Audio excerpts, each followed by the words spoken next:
আসসালামু আলাইকুম বন্ধুরা, আশা করি সবাই ভালো আছেন। আমি ভালো আছি। আজকে আমরা এই ভিডিওতে জানব সাহাবীদের মর্যাদা। সাহাবীদের পরস্পরের মধ্যে মর্যাদা হিসেবে স্তরভেদ থাকতে পারে, কিন্তু পরবর্তী যুগের কোনো মুসলমানই, তা তিনি যত বড় জ্ঞানী, গুণী ও সাধক হন না কেন, কেউই একজন সাধারণ সাহাবীর মর্যাদাও লাভ করতে পারেন না। এই ব্যাপারে কোরআন, সুন্নাহ এবং ইজমা একমত। এই সাহাবীরাই আল্লাহ রসুল সাল্লাল্লাহু আলাইহি ওয়াসাল্লাম ও তার উম্মদের মধ্যে প্রথম মধ্যসূত্র। পরবর্তী উম্মাত, আল্লাহর কালাম, পবিত্র কোরআন, কোরআনের ব্যাখ্যা, আল্লাহর রসুলের পরিচয়, তার শিক্ষা, আদর্শ, মোট কথা দিনের সবকিছুই একমাত্র তাদেরই সূত্রে, তাদেরই মাধ্যমে জানতে পেরেছে।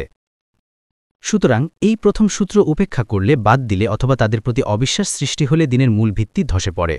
কোরআন ও হাদিসের প্রতি অবিশ্বাস দানা বেঁধে ওঠে। হাফেজ ইবন আবদিলবার সাহাবীদের মর্যাদা বর্ণনা প্রসঙ্গে বলেন, রসুলুল্লাহ সাল্লাল্লাহু আলাইহি ওয়াসাল্লাম সুহবত ও তার সুন্নতের হিফাজত ও ইশায়াতের দুর্লভ মর্যাদা আল্লাহ তাআলা এইসব মহান ব্যক্তির ভাগ্যে লিখে রেখেছিলেন। এ কারণেই তারা খায়রুল কুরুন ও খায়রু উম্মাতিনের মর্যাদার অধিকারী হয়েছেন। হাফেজ আবু বকর ইবন খতিব আল বাগদাদি বলেন, উল্লেখিত ভাব ও বিষয়ের হাদিস ও আকবারের সংখ্যা অনেক এবং সবই নাস উল কোরআনের ভাবের সাথে সঙ্গতিপূর্ণ, অর্থাৎ তাতে সাহাবীদের সুমহান মর্যাদা, আদালত, পবিত্রতা ইত্যাদি ভাব ব্যক্ত হয়েছে। আল্লাহ ও রসুল কর্তৃক তাদের আদালতের ঘোষণা দানের পর পৃথিবীর আর কোনো মানুষের সনদের মুখোপেক্ষী তারা নন। আল্লাহ ও রসুল সাল্লাল্লাহু আলাইহি ওয়াসাল্লাম তাদের সম্পর্কে কোনো ঘোষণা না দিলেও তাদের হিজরাত, জিহাদ, সাহায্য, আল্লাহ রাহে ধনসম্পদ ব্যয়, পিতা ও সন্তানদের হত্যা, দিনের ব্যাপারে উপদেশ, ঈমান ও ইয়াকিনের দৃঢ়তা ইত্যাদি কর্মকাণ্ড একথা প্রমাণ করত যে আদালত, বিশ্বাস, পবিত্রতা ইত্যাদি ক্ষেত্রে কিয়ামত পর্যন্ত পৃথিবীতে যত ন্যায়পরায়ণ ও পবিত্র ব্যক্তি জন্মগ্রহণ করুন না কেন, তারা ছিলেন সকলের থেকে উত্তম। কোনো সাহাবীর জীবদ্দশায় রসুল সাল্লাল্লাহু আলাইহি ওয়াসাল্লাম তাদেরকে জান্নাতের সুসংবাদ দিয়েছেন, তবে মুসলিম পণ্ডিতদের অনেকে সাহাবীদের সকলেই জান্নাতি বলে অভিমত ব্যক্ত করেছেন।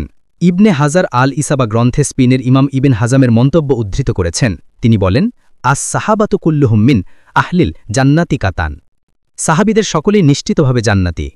রসুল সাল্লাল্লাহু আলাইহি ওয়াসাল্লাম তার সাহাবীদের গালি দেওয়া বা হেয় প্রতিপন্ন করার উদ্দেশ্যে সমালোচনা করতে নিষেধ করেছেন। তিনি বলেছেন, আল্লাহ আল্লাহ, আমার পরে তোমরা তাদেরকে সমালোচনার লক্ষ্যে পরিণত করো না। তাদেরকে যারা ভালোবাসে, আমার মহব্বতের খাতিরেই তারা ভালোবাসে, আর যারা তাদেরকে হিংসা করে, আমার প্রতি হিংসার কারণেই তারা তা করে।